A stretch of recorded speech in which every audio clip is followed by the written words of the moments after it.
Hello student, स्वागत है आपका राउत सर अकेडमी में। मैं भावना आज फिर से आपकी हिंदी की क्लास में उपस्थित हुई हूँ। आशा करती हूँ कि आप सभी लोग स्वस्थ होंगे। जैसा कि कल हमने संधि में व्यंजन संधि के बारे में और व्यंजन संधि के नियम के बारे में पढ़े थे। ठीक है, व्यंजन संधि के जो नियम हैं उसमें हमने उदाहरण सहित आपको बताया था कि व्यंजन संधि के कौन कौन से नियम होते हैं और किन नियमों के द्वारा उनके उच्चारण बनते हैं। ठीक है, वैसे ही आज देखिए विसर्ग संधि में भी हमने आपको विसर्ग संधि की परिभाषा के बारे में बताया और आज है विसर्ग संधि के नियम।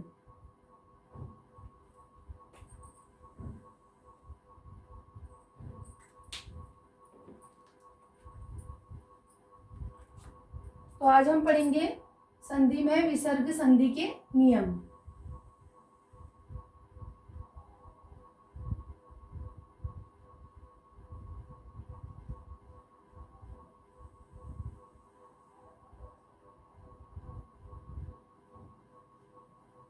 विसर्ग संधि, तो देखिए विसर्ग संधि के नियम।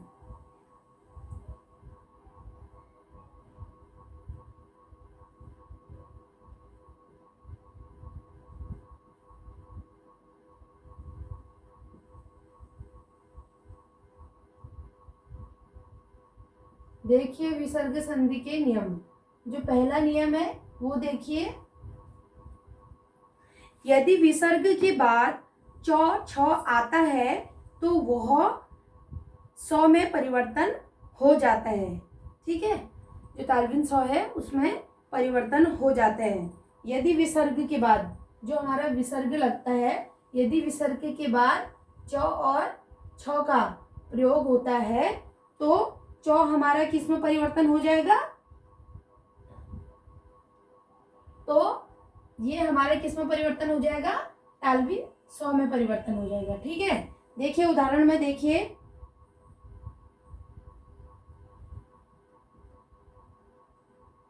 निधन छल, तो तालव्य सौ आ जाएगा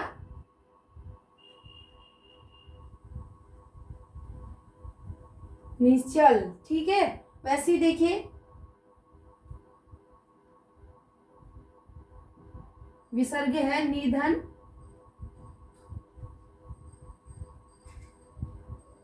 चिंत, तो इसमें तालव्य सौ का प्रयोग हो जाएगा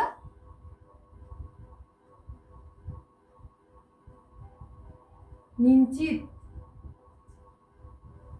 ठीक है, देखिए चौ छ के बाद विसर्ग के बाद हमारा जो विसर्ग का आता है उसमें हमारा तालव्य सौ का में परिवर्तन हो गया। तो पहला नियम हमको देखिए समझ में आ गया होगा। वैसे ही दूसरा नियम देखिए, यदि विसर्ग के बाद, इसी में देखिए पहले नियम में देखिए, यदि विसर्ग के बाद तो तथा थ आता है तो इसमें किसमें प्रयोग, किसमें परिवर्तन हो जाएगा, सौ में। पहले हमारा तालव्य सौ में परिवर्तन हुआ था, अभी हमारा दंती सौ में परिवर्तन हो जाएगा। इसी में देखिए पहले नियम में ही देखिए,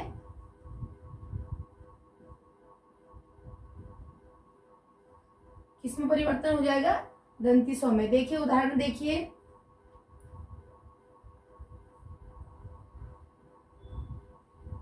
नम धन ते, तो क्या बन जाएगा, नमस्ते। ठीक है, तो सौ का प्रयोग हमारा दंती सौ का प्रयोग हो गया।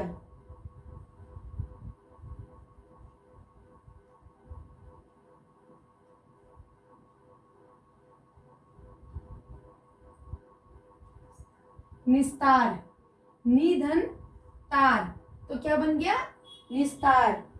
ठीक है, वैसे ही देखिए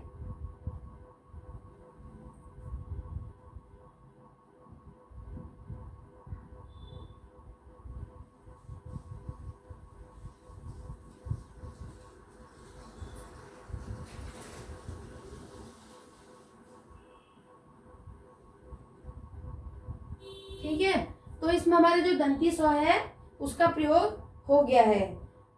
तो देखिए जो विसर्ग संधि का जो पहला नियम है उसी में देखिए जो दूसरा हम आपको बता रही हूँ, तो या थ के बाद, तो या थ के बाद जो पहला नियम था उसमें च और छ के बाद तालबीन सौ था, और इसी का जो दूसरा था उसमें तो और थ के बाद क्या था, दंती सौ का प्रयोग। ठीक है, उसी में देखिए तीसरा देखिए, यदि विसर्ग के बाद ट और ठ आता है तो वह मूर्धन्य स्व में परिवर्तन हो जाएगा। उसी में देखिए जो पहला नियम है हमारा विसर्ग संधि का, उसी में जो तीसरा पॉइंट है ट और ठ आता है तो वह किस में परिवर्तन हो जाएगा, मूर्धन्य स्व में। ठीक है, देख लीजिए विसर्ग संधि का जो तीसरा पॉइंट मैं आपको बता रही हूँ, उसमें देखिए उसका उदाहरण देखिए,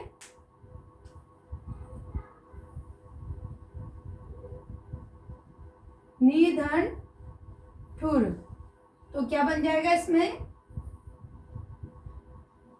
निठुर। हमने इसमें मूर्धन्य स्व का प्रयोग कर दिया है। उसमें देखिए निधन कपट, निष्कपट,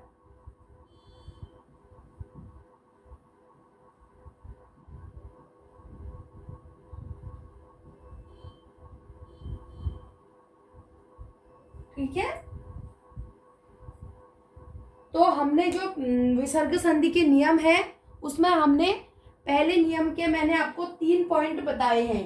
जैसे पहला पॉइंट है, पहले पॉइंट में विसर्ग संधि का जो पहला पॉइंट है उसमें देखिए यदि विसर्ग के बाद हमारा च और छ आता है तो वह किस में परिवर्तन हो जाएगा, सौ में परिवर्तन हो जाएगा। किस में परिवर्तन हो जाएगा, तालबीन सौ में परिवर्तन हो जाएगा। ठीक है, वैसे दूसरा पॉइंट है, यदि विसर्ग के बाद हमारा तो और थ आता है तो वह किस में परिवर्तन हो जाएगा, दंती सौ में परिवर्तन हो जाएगा।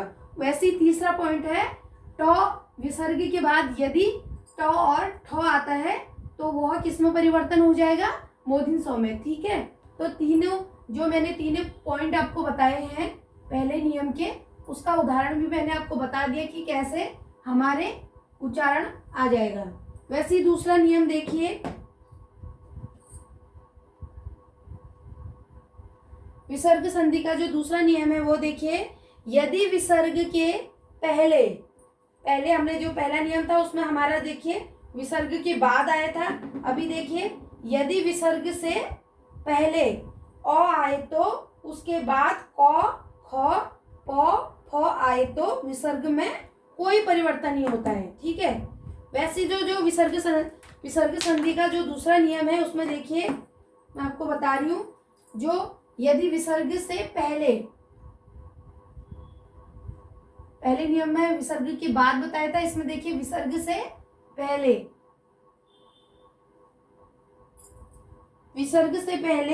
अ आए तथा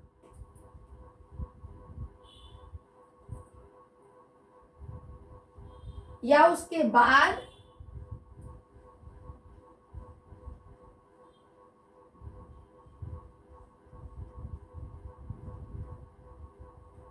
क ख और प फ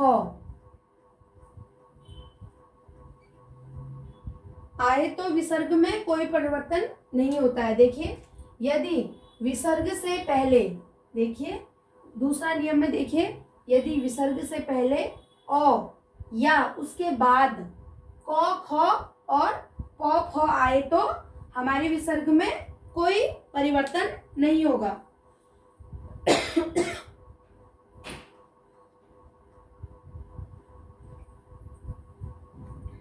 ठीक है, इसमें कोई परिवर्तन नहीं होगा।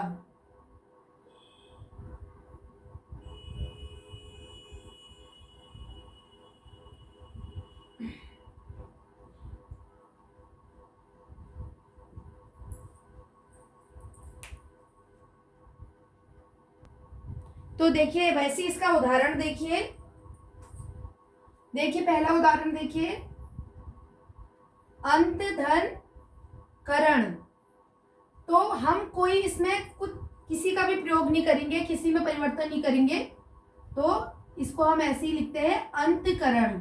ठीक है, इसमें कोई परिवर्तन नहीं आया है। वैसे ही देखिए प्रातः धन काल, तो इसमें भी कोई परिवर्तन नहीं होगा, तो क्या बनेगा प्रातः काल। ठीक है, रज धन कण, तो क्या बना रज कण। ठीक है, इसमें हमारा कोई परिवर्तन नहीं हुआ है। ठीक है, वैसे ही देखिए उसी के बाद देखिए इसी में देखिए, लेकिन यदि विसर्ग से पहले ई या उ हो तो विसर्ग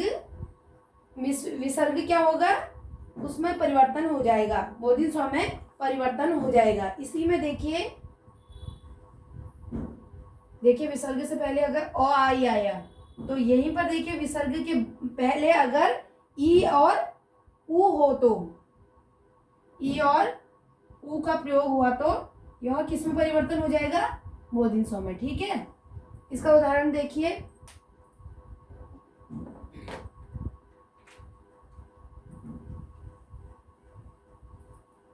नीचे आपको दिखाई नहीं देगा तो ऊपर लिख रही हूँ, देखिए इसी में देखिए पहले आ का प्रयोग किया था, इसमें देखिए ई और उ आएगा तो विसर्ग से पहले, तो वह किस में परिवर्तन हो जाएगा, बोधिन स्व में। ठीक है, जैसे देखिए उदाहरण देखिए, दूधन कर, तो क्या बन जाएगा दुष्कर।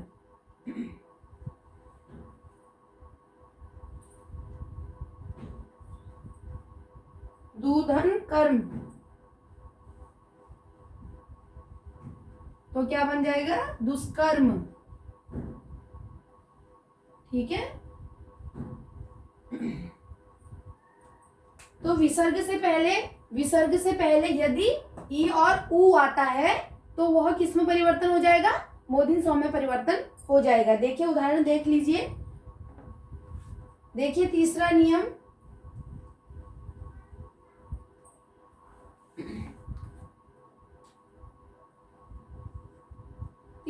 देखिए यदि विसर्ग के पहले अ आ को छोड़कर कोई अन्य स्वर हो और विसर्ग के बाद कोई अन्य स्वर तथा किसी भी वर्ग का तीसरा, चौथा, पांचवा वर्ण और अंतस्तर व्यंजन, जो अंतस्तर व्यंजन है य र ल व आएगा, तो विसर्ग किस में परिवर्तन हो जाएगा, र में। ठीक है, तो विसर्ग किस में परिवर्तन हो जाएगा, र में। तीसरा जो है वह हमारा देखिए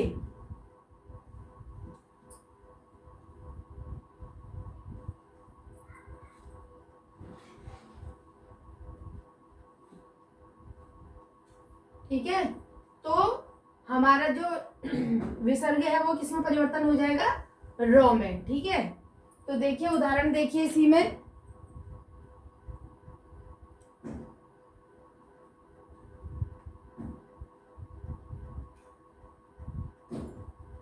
देखिए पहला उदाहरण,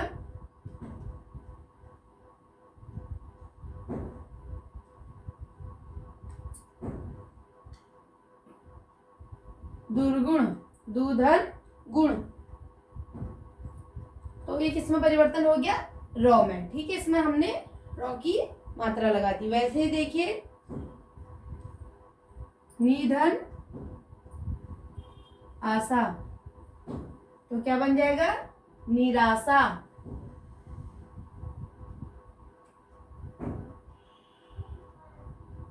निराशा। ठीक है, ये हमारा र में परिवर्तन हो गया। ठीक है, ऐसी चौथा नियम देखिए, विसर्ग संधि का जो चौथा नियम है, यदि विसर्ग के पहले अ आए तथा विसर्ग के बाद प्रत्येक वर्ण का तीसरा, चौथा, पांचवा रहे तो विसर्ग उ में बदल जाता है। ठीक है, यदि विसर्ग के पहले, देखिए यदि विसर्ग से पहले अ आए, विसर्ग से पहले अ आए तो विसर्ग के बाद प्रत्येक वर्ण का, यदि विसर्ग से पहले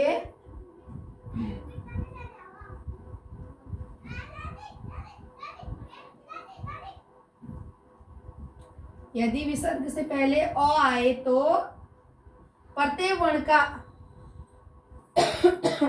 जो हमारा प्रत्येक वर्ण है उसका तीसरा, चौथा और पांचवा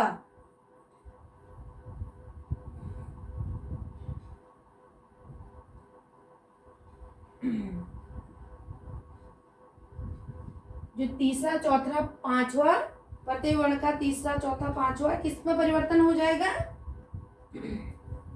ऊ में। तो वह किसमें परिवर्तन हो जाएगा? ऊ में, ऊ विसर्ग में परिवर्तन हो जाएगा। देखिए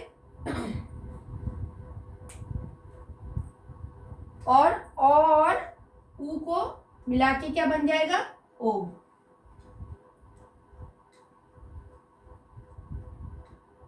देखिए समझ में आ गया होगा।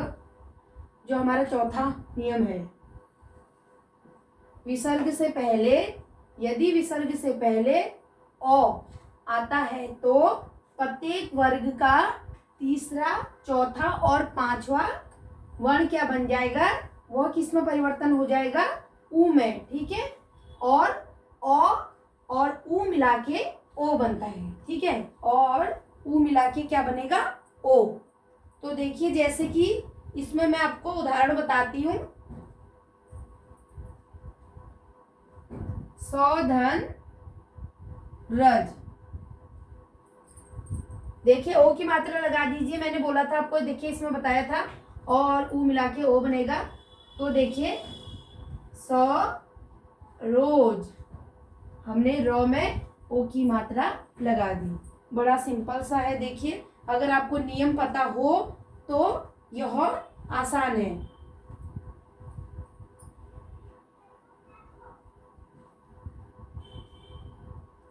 देखिए ह में ओ की मात्रा लगा दीजिए। मनोहर, सॉरी ह में नहीं, नौ में आएगा मनोहर। ठीक है, वैसे ही देखिए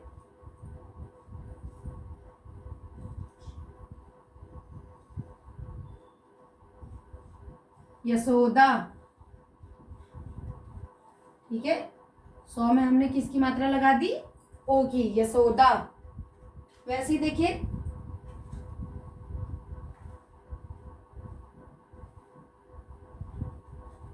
सरोवर,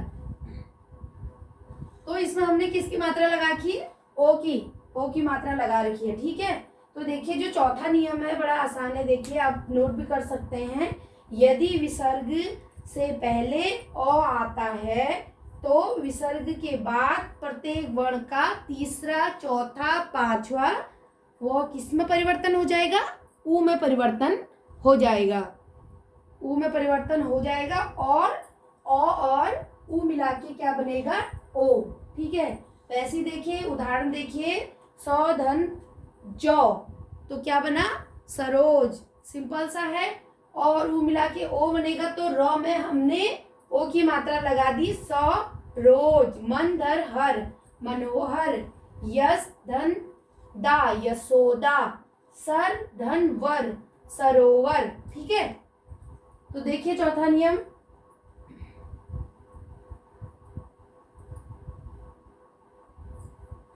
देखिए पांचवा नियम, यदि ई और ऊ के बाद विसर्ग हो तो उसके बाद र आ जाए तो विसर्ग ई और ऊ हो जाता है। यदि, देखिए हमने पहले का प्रयोग किया था, यदि यहाँ पर ई और ऊ के बाद विसर्ग आता है, इसके बाद अगर विसर्ग आता है, ठीक है, जो पांचवा नियम है वो देखिए, ई और ऊ के बाद अगर विसर्ग आता है तो उसके बाद र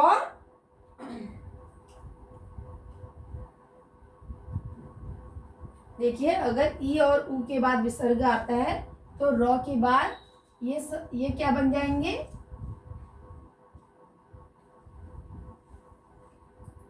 र आए तो यह बड़ी ई और बड़ा ऊ में परिवर्तन हो जाता है। देखिए जैसे निधन रस, नीरस, वैसे देखिए उदाहरण देखिए,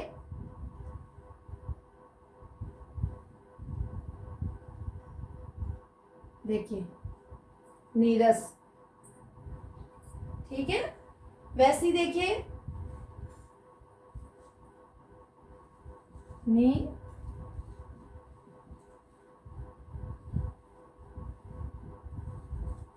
नीरज, ठीक है।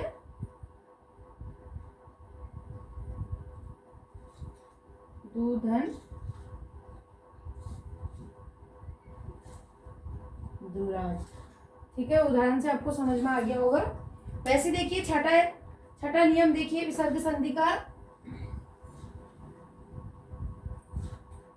देखिए यदि विसर्ग के पहले अ आ स्वर हो और बाद में कोई भिन्न स्वर हो तो विसर्ग का लोप हो जाता है, ठीक है। यदि विसर्ग से पहले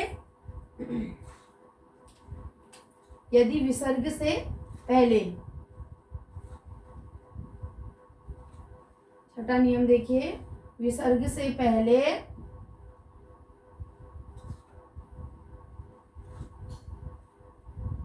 अ आ स्वर हो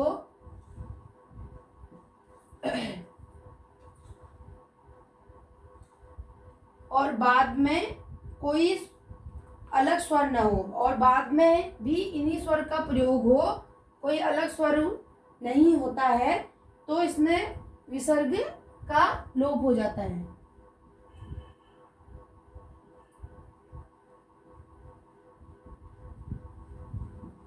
देखिए एग्जाम्पल देखिए,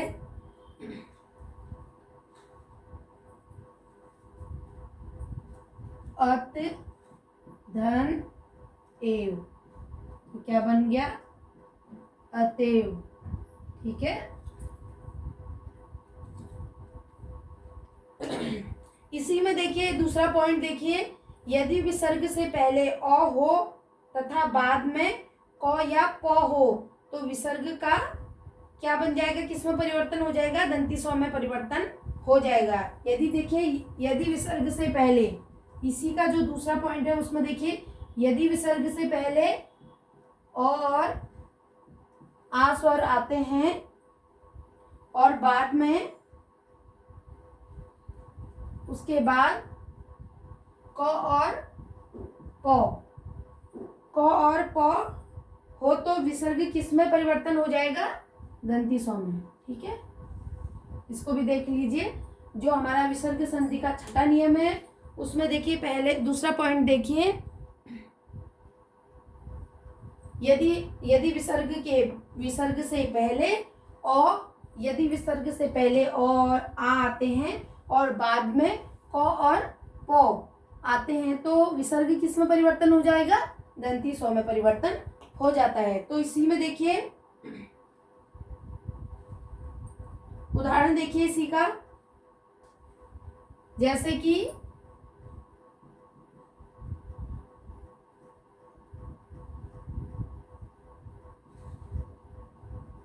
देखिए दंती स्व में परिवर्तन हो गया, नम धन कार, तो क्या बन गया, नमस्कार, तो यह दंती स्व में परिवर्तन हो गया।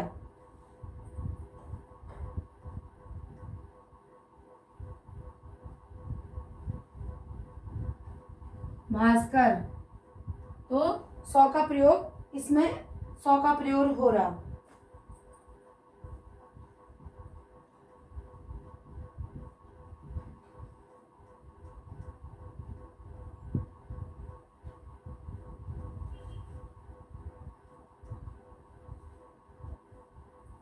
पुरस्कार, ठीक है, इसमें रहेगा धनकार, पुरस, इसमें सौ आएगा, कार पुरस्कार, ठीक है, पुरस्कार, ठीक हो गया। देखिए जो विसर्ग संधि है उसका छठा नियम देखिए, उसके दो पॉइंट बताए मैंने। अब देखिए 7वां नियम।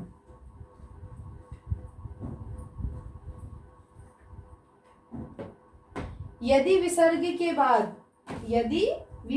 के बाद तालविन स्व, मूर्धन्य स्व और दंती स्व आए तो विसर्ग यथावत रहेगा। ठीक है, तो विसर्ग वैसे के वैसा रहेगा। यदि तालविन स्व, मूर्धन्य स्व और दंती स्व आता है, यदि विसर्ग के बाद तालविन स्व, मूर्धन्य स्व और दंती स्व आता है तो विसर्ग कैसा रहेगा? यथावत रहेगा।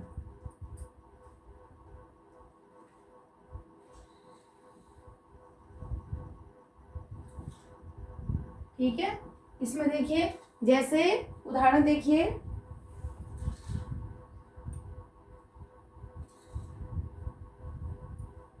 दु धन शासन, इसमें देखिए दुशासन। ठीक है,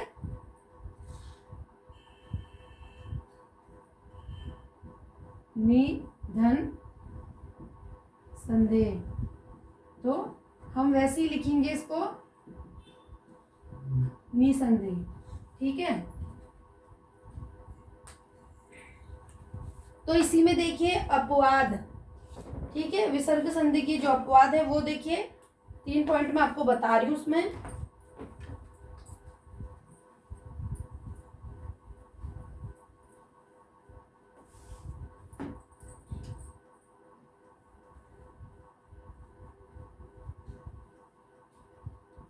अपवाद में देखिए, संस्कृत की संधियों के अतिरिक्त हिंदी की कुछ विशेष संधियां हैं जिसका नियम अभी तक स्पष्ट नहीं है। ठीक है, जो संस्कृत की संधियां हैं उनके अतिरिक्त हिंदी की भी कुछ विशेष संधियां हैं। ठीक है, उनका नियम अभी तक स्पष्ट नहीं हुआ है। जैसे संस्कृत में संधियों के नियम है, जैसे मैंने आपको विसर्ग संधि का नियम बताया, व्यंजन संधि के नियम बताए, वैसे ही हिंदी के भी कुछ विशेष संधियां होती हैं जिनके अभी तक नियम स्पष्ट नहीं हुए हैं। जैसे दीर्घ स्वर्ग का ह्रस्व स्वर में बदल जाना, जैसे दीर्घ स्वर्ग का ह्रस्व स्वर में बदल जाना। तो देखिए, जो हमारे संस्कृत के जो संधि है उनके नियम होते हैं, जैसे कि संस्कृत के संधि के हमने नियम बताए, वैसे हिंदी की भी कुछ संधियां होती है जिनके हमें अभी तक नियम स्पष्ट नहीं हुए हैं। जैसे दीर्घ स्वर्ग का जो पहला पॉइंट आपको बता रही हूं,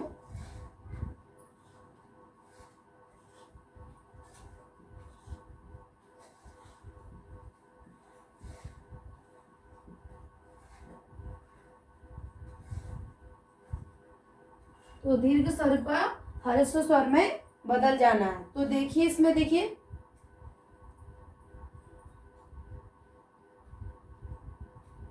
हाथ धन कड़ी, तो क्या बन जाएगा? हथकड़ी। वैसे दूसरा देखिए,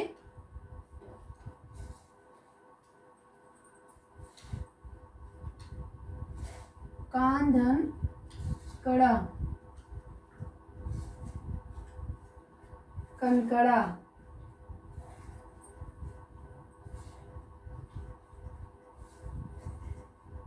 आम धन चूर, अमचूर।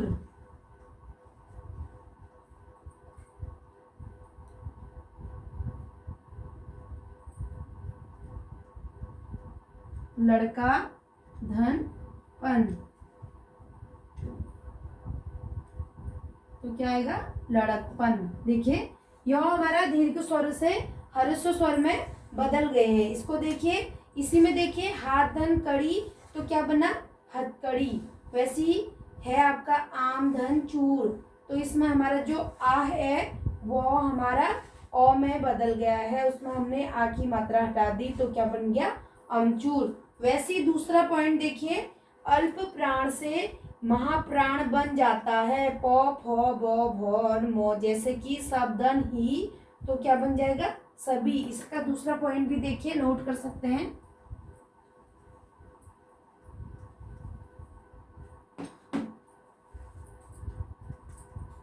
दूसरा देखिए,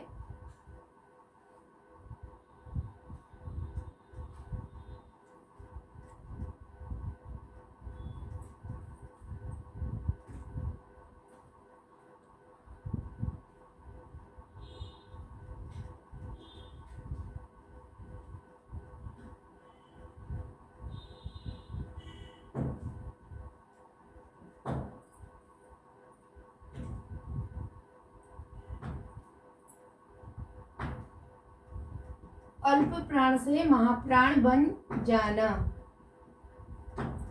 देखिए, जैसे उदाहरण देखिए,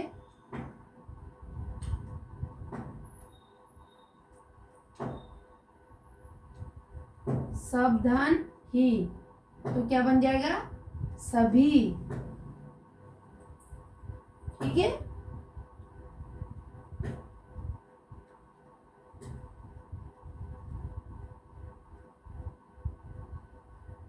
तभी। देखिए तीसरा पॉइंट देखिए इसका, जब किसी शब्द में दो स्वर एक साथ आ जाता है तो दोनों के बीच य व्यंजन आता है।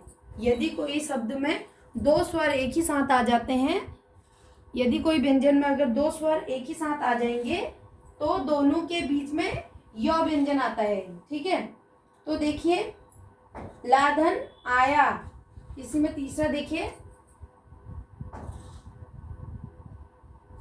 तो क्या बन जाएगा? लाया।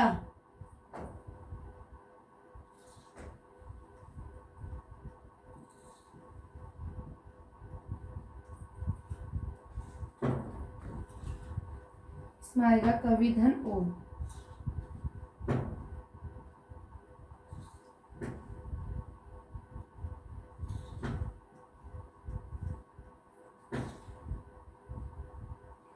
ठीक है, तो देखिए विसर्ग संधि के मैंने आपको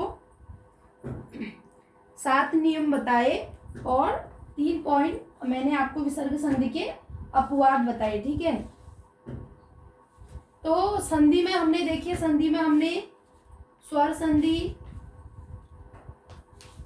व्यंजन संधि और विसर्ग संधि पढ़े। ठीक है, उसके बाद हमारा जो कल का चैप्टर है उसमें हमारा आएगा समास और समास के भेद। ठीक है, तो कल की वीडियो में हम समास और समास के भेद पढ़ेंगे। तो आज की वीडियो को मैं यहीं पर विराम देती हूँ।